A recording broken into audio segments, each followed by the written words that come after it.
আমি তাকে চুজ করেছি। ওই ছেলেটা আমার ছেলে, আমি ওর বাবা। হ্যাঁ, আমি ওর বাবা।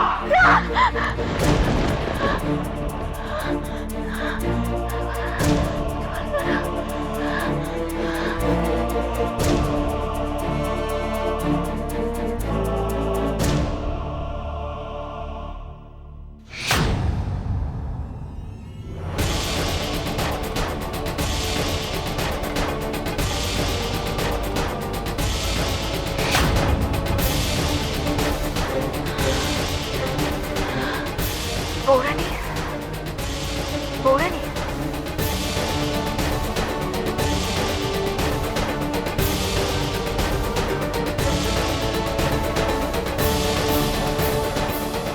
একটু খাবারটা খেয়ে নাও বৌরানী, ভালো লাগবে।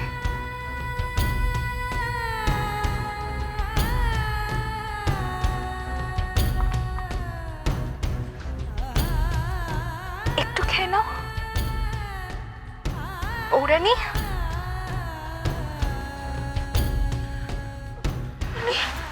দেখো বৌরানী, তুমি যদি আমাকে না বলে দাও তাহলে কিন্তু আমার খারাপ লাগাটা আরো বেড়ে যাবে।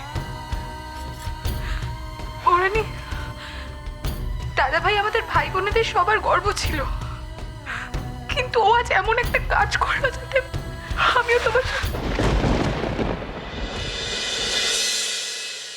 বলি এসব কি বলছে? এটা স্বপ্ন ছিল না, তার মানে সত্যি ও তিস্তাকে, ও আমাকে ভালোবাসে না, এক মুহূর্তে আমাকে ভুলে গেল। আমি কি সত্যি তাসের ঘরে ছিলাম এতদিন? এত ঠুনকো আমার ভালোবাসা।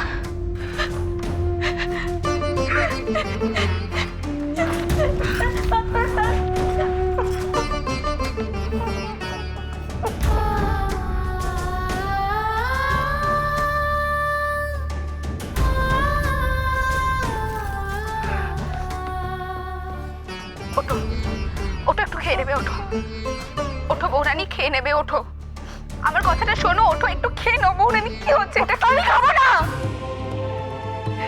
আমি ঠিক আছে, নিচে যাও, বলো আমি আসছি। আমি নিচে যাবো না, আমি যাবো না তোমাকে ছেড়ে। নিচে সবাই তোমার, আমি তোমার কাছে রিকোয়েস্ট করছি, উনি আমাকে একটু একা থাকতে দাও।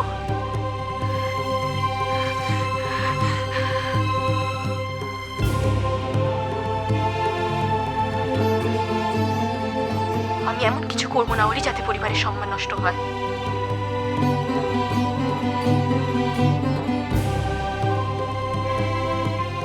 যাও অলি।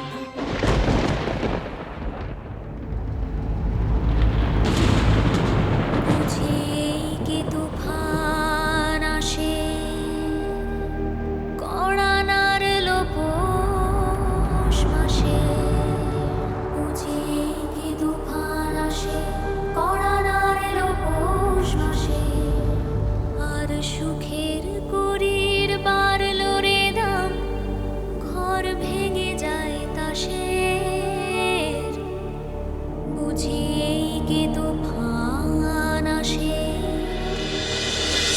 পরানার লোপোষ মাসে। চাঁদের আলো টিমটিমালে কোণের মানায় না, চাঁদের আলো টিমটিমালে কোণের মানায় না, চাঁদের কপালে চাঁদ টিপ দিয়ে যায়, চাঁদের কপালে চাঁদ টিপ দিয়ে যায়। কনকটা আমার জীবনে একেবারে শনির মতো এসে বসেছে। আরে বাবা, নিজের নাক কেটে অনেক যাত্রা ভঙ্গ করতে কি করে হয় খুব ভালো করে জানে। কিন্তু এখন আমার মনে হয় যে যা কি হোক, মন্দের ভালো ছিল এই কনকটা। এখন যদি তিস্তাটাকে আমাকে টলারেট করতে, আমার লাইফটা পুরো হেল হয়ে যাবে। আমি যে কি করবো, আমার জীবনটা একেবারে নষ্ট হয়ে যাচ্ছে। আর কি বিয়ে করছিস তখন থেকে? আর শোনো, আমি খুব ভালো করে বুঝে গেছি, ওই তিস্তা যতই সাধু সাজার চেষ্টা করুক না, গিরগিটি তো ওর ঠিক রং পাল্টে ফেলবে। আমি তো সেটাই তোকে বলছি তখন থেকে, খুব সাবধানে থাকবি, বুঝলি? এই কনক সরে গেলে না, তিস্তার পরের শিকার না তুই হোস। আরে আরে তোমরা এখানে কি করো? কি আর করুন, কপাল চাবড়াচ্ছে। আরে সারুন দেন তো। আরে ওখানে তো ড্রামা আবার শুরু হইতাছে, এক্ষুনি না যাইলে মিস করবা। হ্যাঁ, কি বলছেনটা কি আপনি আবার শুরু হয়ে গেছে? তা আপনি এতক্ষণ কোথায় ছিলেন? আমি আর কি করুন, কেসটা কেলেঙ্কারি দেখতেছিলাম। সবটা দেখি নাই, অবজারভেশন ছাড়া আর কি আর করুন। এই দেখো, হ্যাঁ কইরা আমার কথা গিলতাছে। আরে চলো চলো চলো, ও কথা শুনি, চলো। আরে ড্রামা শুরু।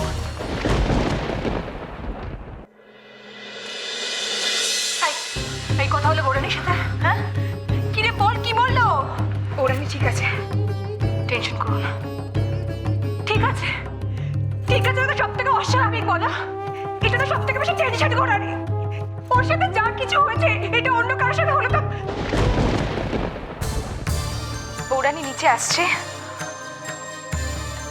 তারপরেই তোমরা দেখে নিও যে ও কতটা ঠিক আছে।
তোমার অবস্থা আমি বুঝতে পারছি। আজ এই বাড়িতে যা কিছু ঘটেছে তার জন্য তোমরা সবাই আমাকেই দোষী করবে। আমি ক্ষমা চাইব না, কারণ এই সব কিছুর দায় আমার জন্য সবকিছু হয়েছে। এসব কথা বলে কি লাভ কনক? থাক এসব।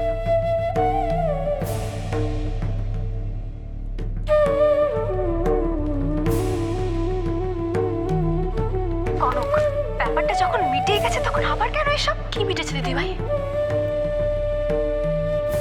হয়তো একটা ভুলের প্রায়শ্চিত্ত হয়েছে, কিন্তু তাতে আমার কি মিটেছে বলো তো? কনক, তুই এখন কি চাস বল না, বল। কি চাই না সেটা বলতে পারি মামা। আমি চাই না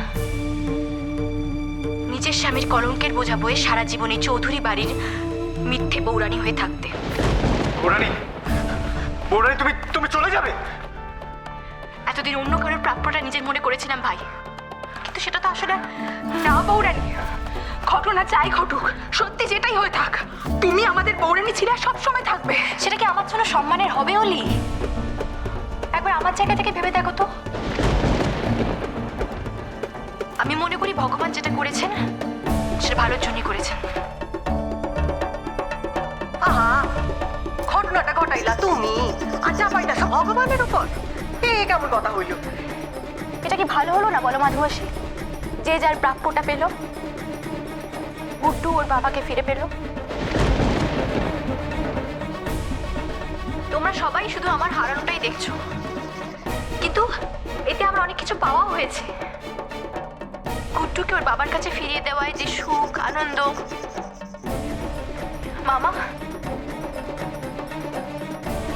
এতে তোমার পুণ্যও হলো, বলো না বলো? তোকে আর কি বলবো রে মা, তোর দেখার চোখ যে আমাদের থেকে অনেক আলাদা।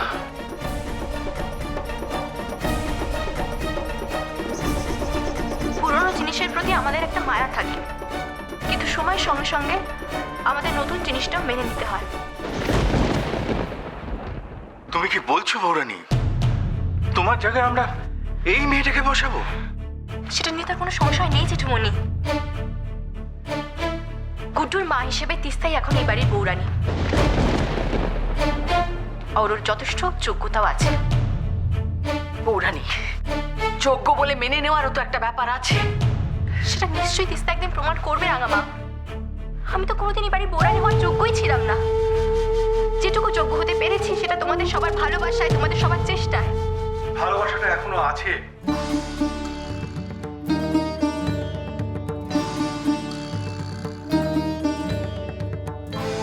কনক, আর সেই ভালোবাসার জোরে আমি তোমাকে বলতে চাই যে যা কিছু ঘটেছে তার জন্য অন্তত তুমি দায়ী নও। কারণ ঘটনাটা একদিন ঘটতই। আর আমি তোমাকে হলফ করে বলতে পারি কনক, যে সত্যটা একদিন প্রকাশ পাবে। হয়তো বাবা, কিন্তু একটু ঠান্ডা মাথায় ভেবে দেখলে তুমি আমার অবস্থাটা বুঝতে পারবে।